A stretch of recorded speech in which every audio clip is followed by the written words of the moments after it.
Great. Thank you both for taking time to talk with us today. You're both running for the District 4 seat for the Multnomah County Commission. We have Brian Knotts and Vince Jones-Dixon. And I'm wondering if, Brian, if you can start us off and tell us a little bit about who you are, why you're running, why you think voters should pick you.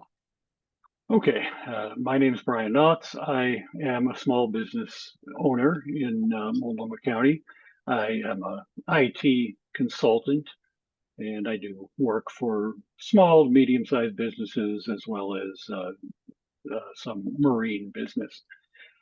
I started off my candidacy only seeking to offer an alternative on the ballot for those seeking somebody outside the usual choices. And in the last election, in fact, the incumbent candidate ran unopposed, which kind of upset me, and I wanted to do something different about that. I have gradually shifted a little bit more towards trying to actually, win or have a good showing, given the unique situation we have with the incumbent being term limited out, and a greatly dissatisfied voter base, and a county government that is dysfunctional across the board. 69% of Multnomah County voters think that the county is on the wrong track. So I think this is a unique opportunity, and so I'm giving it my best effort. Great, I know I won't get many endorsements due partly to my political experience, but I think also I represent a direct challenge to the current chair and her political machine.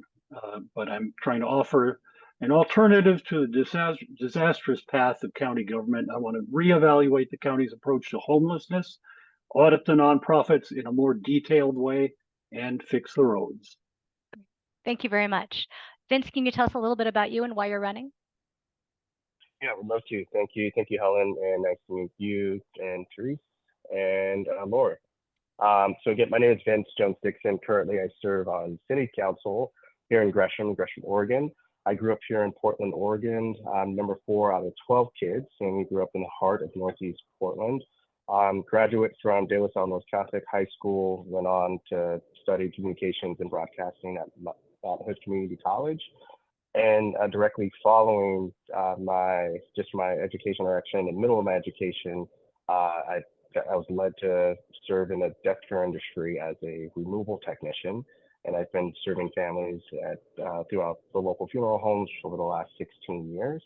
What led me to public service was a conversation that I had with my brother about 10 years ago. We were driving through Rockwood, and if your listeners don't know, Rockwood is a community in West Gresham. And as we were driving through Rockwood, he began to describe the community. And specifically, he said, these kids and these families, they need to see something different. And he said he wanted to start an after-school program focused on math and science. And he said one of the main things that's missing is connecting communities to just resources. And about 3 months after that conversation, my brother, he was shot and killed in that same community. And that, after his passing, or when we arrived on the scene, my mind immediately went back to the conversation that we had 3 months prior. And I said, I want to start that, but I didn't know how or where to start. And about a year and a half after his passing, my wife did a project called Who is Rockwood? And her and her classmates went in the community, knocked doors, gathered stories. What they found was that the community of Rockwood that the social capital in Rockwood is extremely high. And one of the main things that's missing is, or the main things that's broken, is the relationship between the community and the local government as far as resources are concerned. And then just in that moment, after that session and me sharing the experiences of losing my brother and other experiences, that led me to get more involved in the community, which in turn over the course of 6 years led me to public office, where I got appointed for city council and then elected in Gresham, and now I'm choosing to serve or run for county commissioner from Multnomah County. Thank you very much. So Vince, let's start this question with you. Can you identify, one or two things, and it really can be anything, but one or two things that you think is missing in Multnomah County's homelessness strategy, and how would you seek to fix that or address it? Yeah, I think one or two things that's missing is setting clear goals. When I think of specifically East Multnomah County, setting clear goals and working with your partners to do that, and your partners being the electeds like us from city council, and then the community-based organizations are the folks that are actually doing the work, and those that are being impacted by just homelessness in general. So sitting around the table, setting 1 or 2 goals as far as how do we close the gaps or address the needs or meet the needs, and then developing a plan to come up with a solution and then executing on that, and then reevaluating that time and time again. I think that's one of the main things that's missing for homeless services. Thank you. And Brian, what about you? What would you identify as missing, and what would you seek to do about it?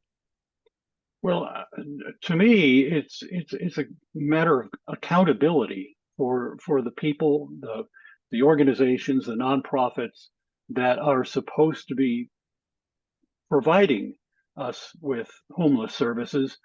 It doesn't seem like we're actually getting any closer to solving the problem. So I just think that we need to more fundamentally reevaluate the whole approach that we have right now, and whether that means removing certain nonprofits from the equation.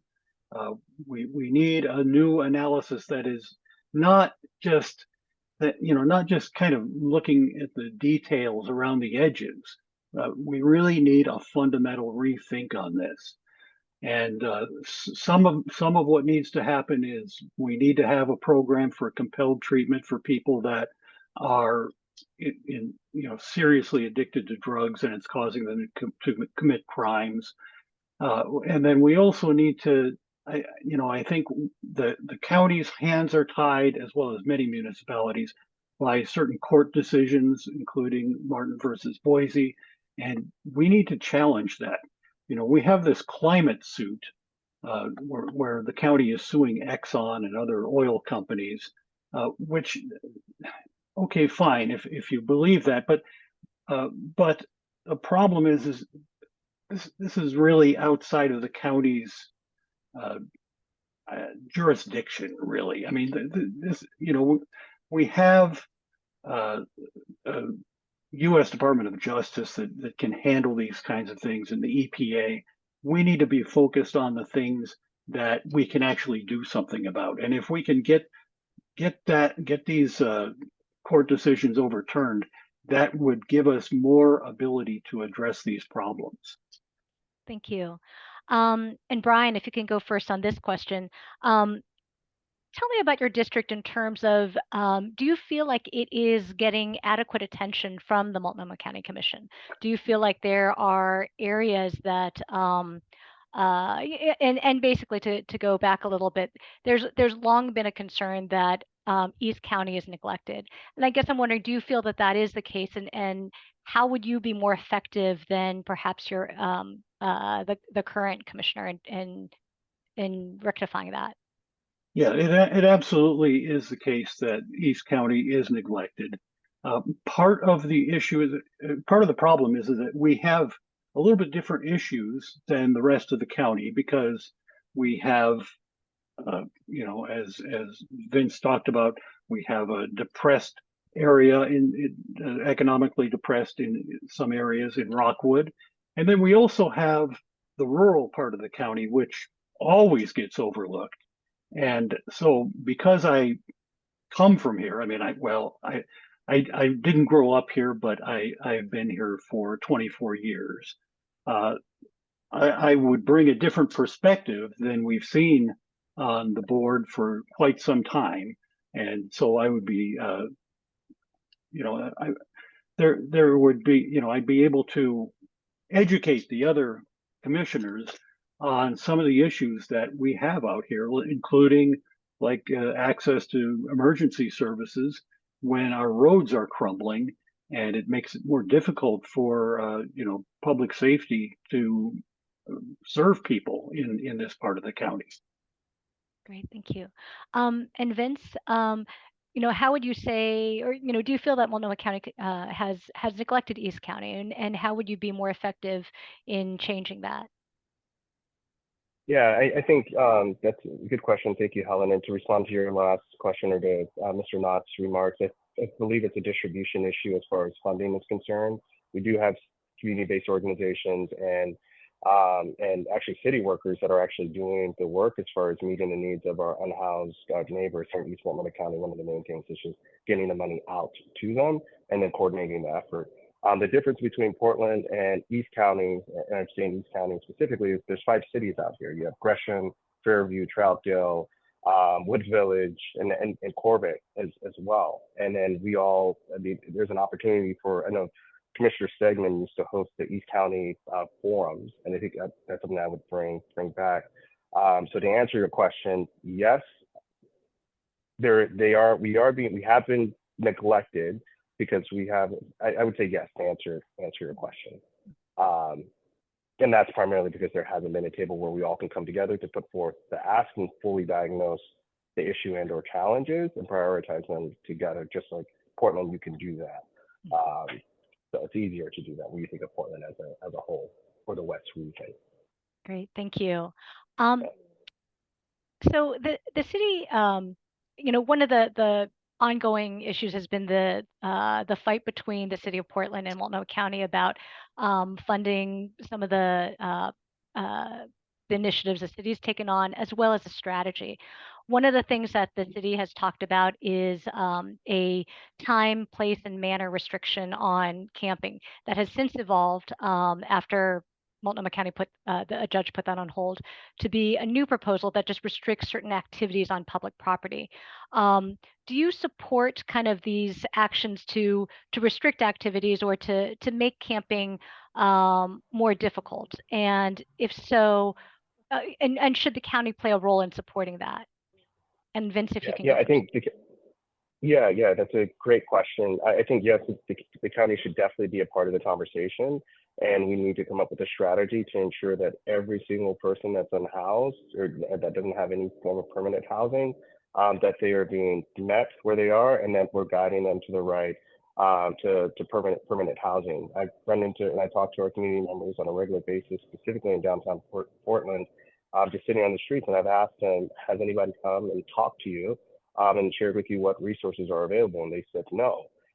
So yes, I do support the just no camping on the streets, but also that we should double down our efforts or quadruple down our efforts as far as ensuring that we do have workers, caseworkers, folks in homeless services are out there meeting the needs of every single individual that is sleeping on the streets or finds themselves sleeping on the streets or in their vehicles. That's what we've implemented here in East Multnomah County, and that's why East Multnomah County, specifically Gresham East, looks starkly different than our neighbors in the West. And the county needs to, we should be a part of that conversation and help create an environment where that can happen swiftly. Thank you. And Brian, same question for you. Do you support kind of the direction the city is headed, and is that something that you think the county should be playing a role in supporting? Yeah, absolutely. I mean, we are in a society, and part of being in a society is that we do have rules about what you can and can't do on public property. So absolutely, as far as certain activities that we want to restrict, yes, we need to do that. Of course, we have to help people. We have to take care of people, but that doesn't mean that it's just a free-for-all. We have and people are frustrated. People out here that I talk to are extremely frustrated because they see their lives. They see that they're not necessarily wealthy people, but they go to work every day and they follow the rules of society, and they don't understand why we have so many people and seemingly an increasing number of people from all over the country that come here and don't seem to be subject to the same set of rules. So yes, we need both. We need the humane treatment and help that we can provide to people, but we also need to have rules in place to ensure that we can have a livable community. Great, thank you. So homelessness is just sort of one of the issues that that many people are frustrated with in terms of a lack of progress. But there's a lot of things, and I'm sorry, Brian, you're first on this question. It extends to our behavioral health system. It's the fact that ambulances are not arriving within any reasonable amount of time. It's the animal shelter's continuing problems. What is the, I guess, how would you diagnose, what is the problem that you think is causing so much to seem so very broken? Well, I think part of it is we have a monoculture in county government, and it really kind of ties in with City of Portland. We have, for the most part, I mean, yes, there are conflicts to some degree, but for the most part, everybody kind of agrees that, well, we need to kind of do things in this way. And nobody really wants to say, wait a minute, we've been doing this for 20, 30 years, and things have only gotten worse. So maybe we need to rethink some things. That never seems to really actually happen at at at the government level.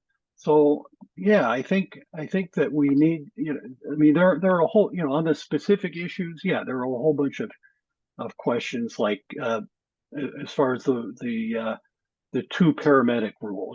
That's a thing that everybody that I talk to, and I talk to firefighters and paramedics, and they seem puzzled as to why the chair has just refused to look at this.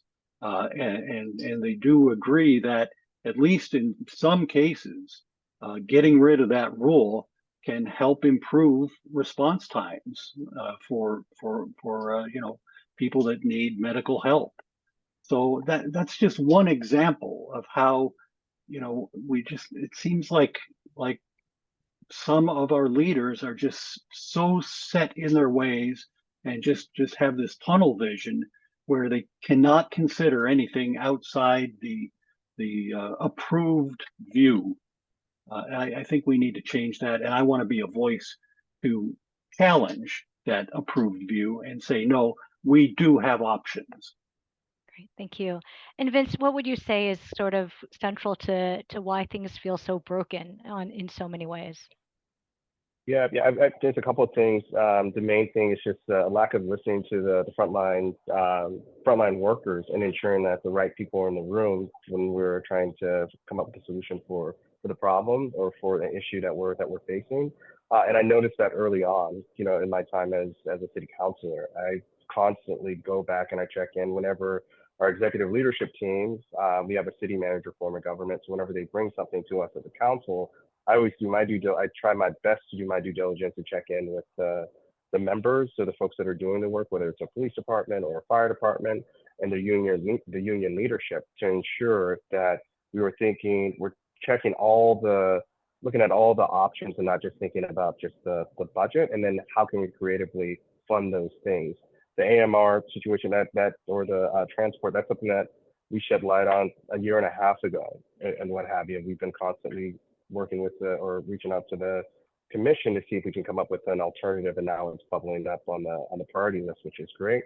So just to reiterate what I mentioned at the top of the question, just ensuring that all the right people are in the room as we're developing the solutions or coming up with a solution for the challenges that are impacting our most vulnerable citizens here in Multnomah County. So we need more of that, and we need to be intentional about that just moving forward. So, and that's something that I will carry over to the commission. Mm-hmm. Good question. Talking about behavioral health, there's any number of needs on that front, limited amount of money. What would be, and Vince, if you can go first on this, what would be your top priority in terms of behavioral health? Yeah, well, one, to find the money, work with our federal government, properly diagnose the issue and or challenge, and then also thinking creatively and outside of the box as far as what does behavioral health services look like. I serve on the board of a nonprofit organization called Cultivate Initiatives, and the name Cultivate Initiatives it embodies the environment that we try to create for our neighbors that are coming in, and these are unhoused neighbors or potentially unhoused neighbors that are coming in for work and that are looking for services. When you go through that process, it's therapy in a way. So we need to rethink that, what that looks like. I think partnerships, I know there's a division between church and state, but thinking about the assets that we have within our communities to meet those needs. Rwanda is a prime example of that. Rwanda is a country that went through a horrific genocide back in 1994, and they had to think creatively about how do they heal that collective trauma. And I've had the opportunity to sit under some of their leaders to learn from that and see how can we apply that to our own context here in Oregon and Multnomah County.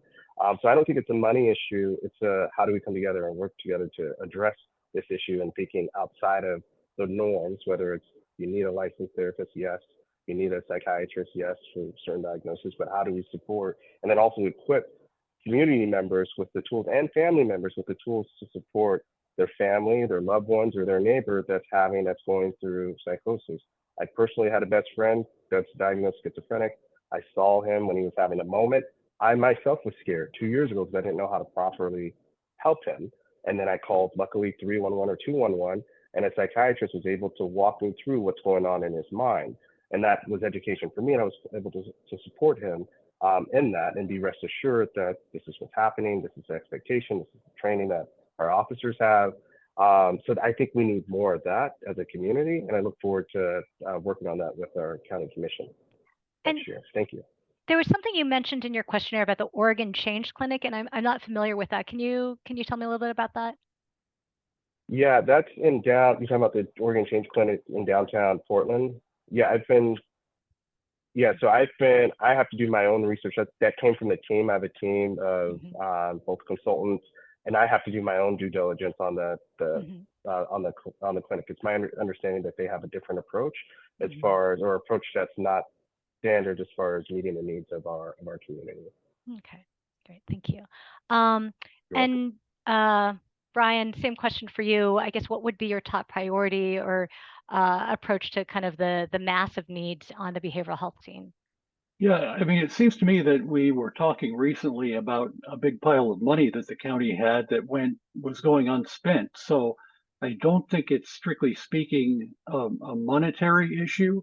It's more of, are we doing the right things? Not are we doing anything, because we are doing a lot, but are we doing the right things? So that's kind of I mean, to some level, we have to go to the experts and see, what they can tell us will work. And then, there's behavioral health. I'm not sure if you're kind of including drug treatment in that, but there's a program in Rhode Island that they have. Now, this is for when we're getting into the kind of crossover between drug addiction and criminal behavior. And rather than just stick people in jail, what they have is they have a system where they put them into a secure facility, and they treat their drug addiction at the same time as they are held in the facility. So they can't just walk away if they decide, you know what, I just want to go and get some fentanyl. So I think something like that.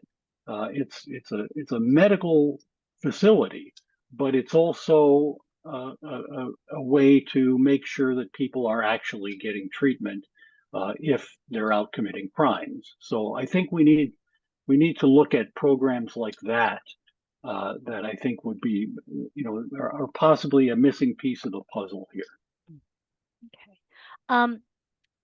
So this is switching gears a little bit, but and Brian, if you can go first on this, but there's been a lot of discussion in recent years about the tax burden in the combined local and state tax burden on Oregonians, particularly those 125,000 or higher, or 200,000 for couples.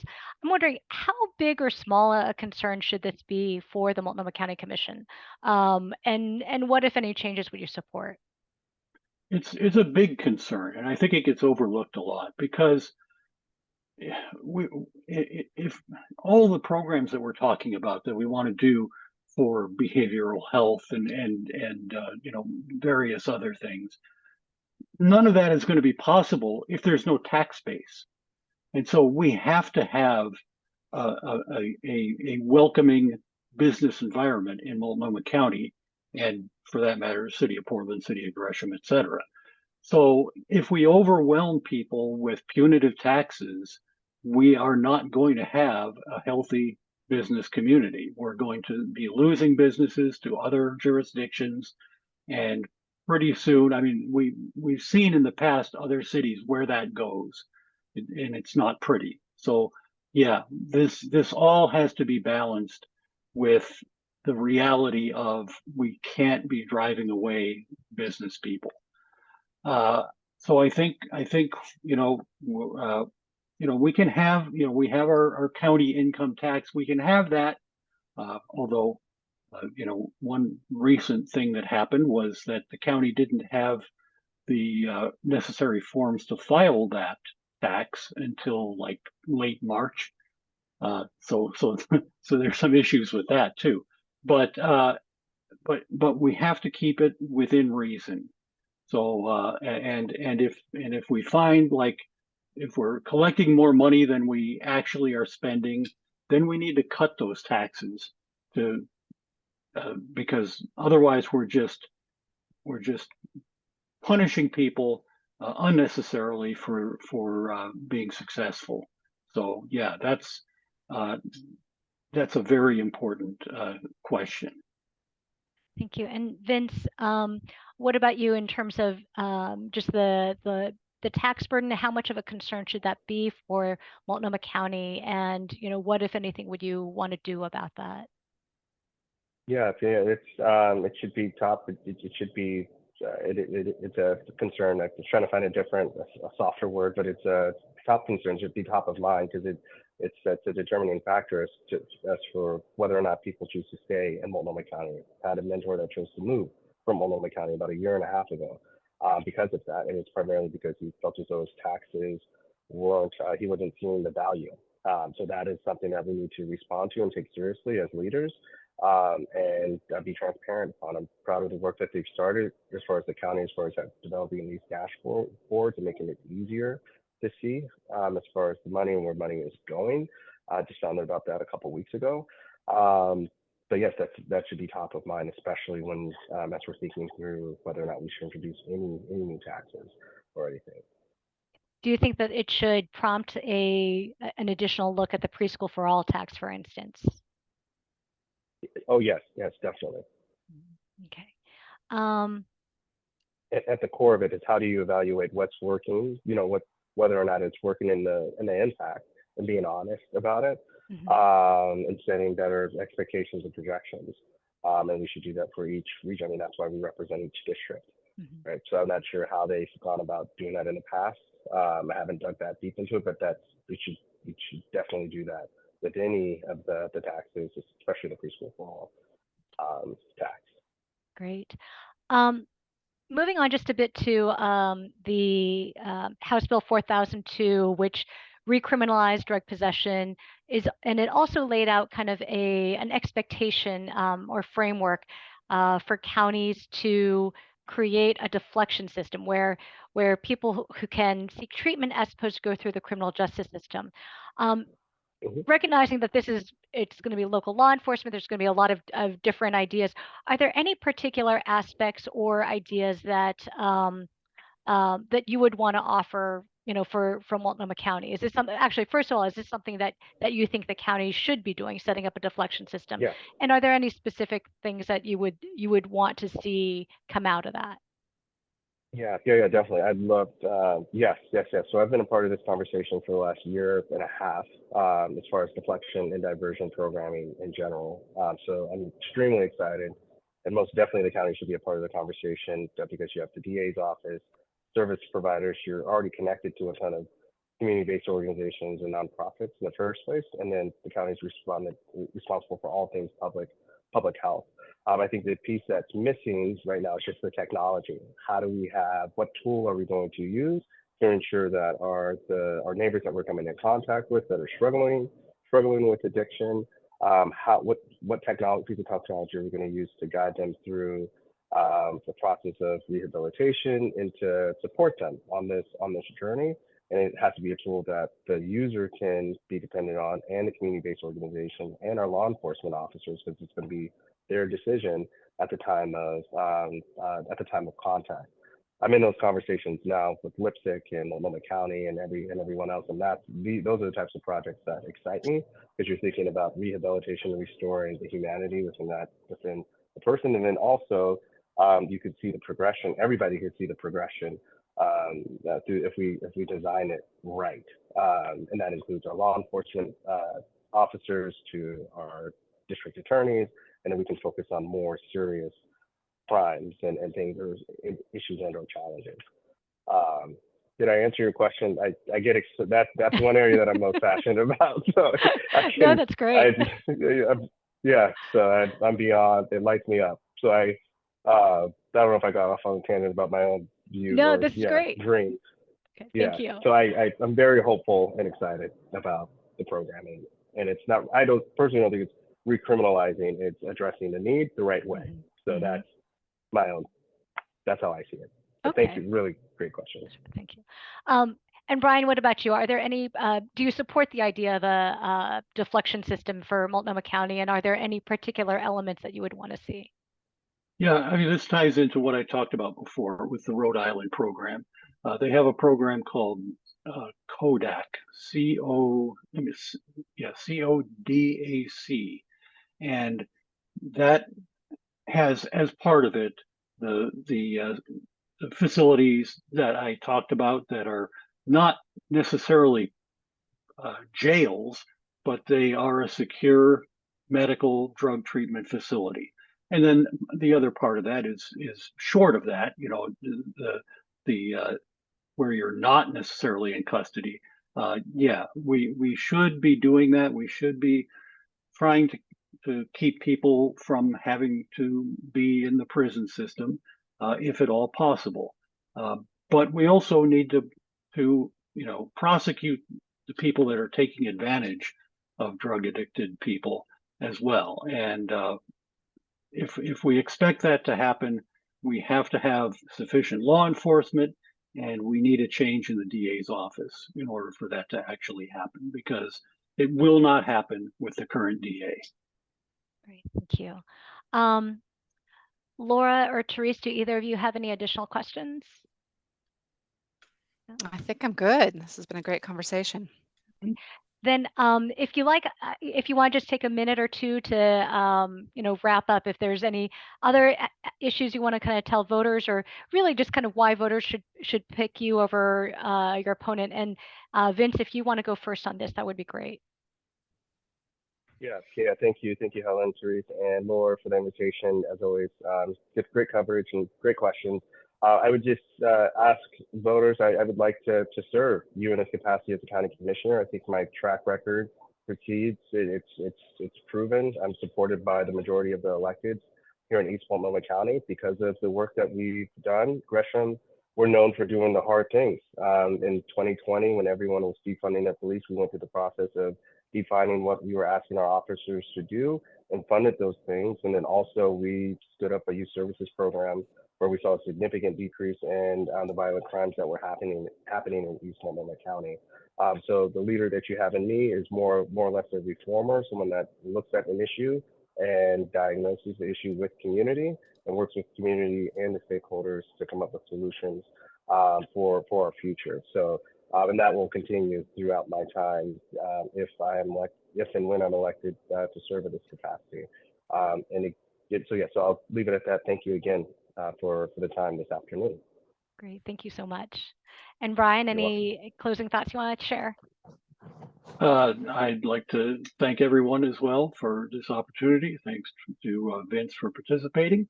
And I would say that if people are happy with the way things are running, things are going in this county, then they should not vote for me. But if they're dissatisfied with the current direction, they should at least consider voting for me. I'm not endorsed by all of the groups that are kind of invested in keeping things largely the same. And I consider that a kind of an endorsement in reverse. I think that there's a lot of problems in the county. It's not all just the homeless problem. I've talked about the roads. we have a total budget as far as the money that the county actually spends of $2.8 billion. And we are spending $50 million a year on all the roads and bridges in Multnomah County. Now, that doesn't include city infrastructure, but there is a considerable part of Multnomah County and many miles of roads that have pretty much gone just allowed to deteriorate over the past 15 years. This needs to be fixed. It's a public safety issue because we can't get public safety to people if the roads are practically impassable. And believe it or not, in some areas they are. I also want to fund all the jail beds, and animal services needs a new facility. But in the meantime, I would like to see the county lease some additional space to try to bring the service level up a bit. Again, thank you again, and we'll look forward to possibly serving if the voters so choose. Great. Thank you. Thank you both for taking the time. We really appreciate it. This was a really great conversation. And I also appreciate that you're very direct. This is, and just kind of in terms of responding to all the questions. So thank you so much. We'll be in touch if we have any additional questions, but I think we are set for now. Thank you. Thank you. Thank you.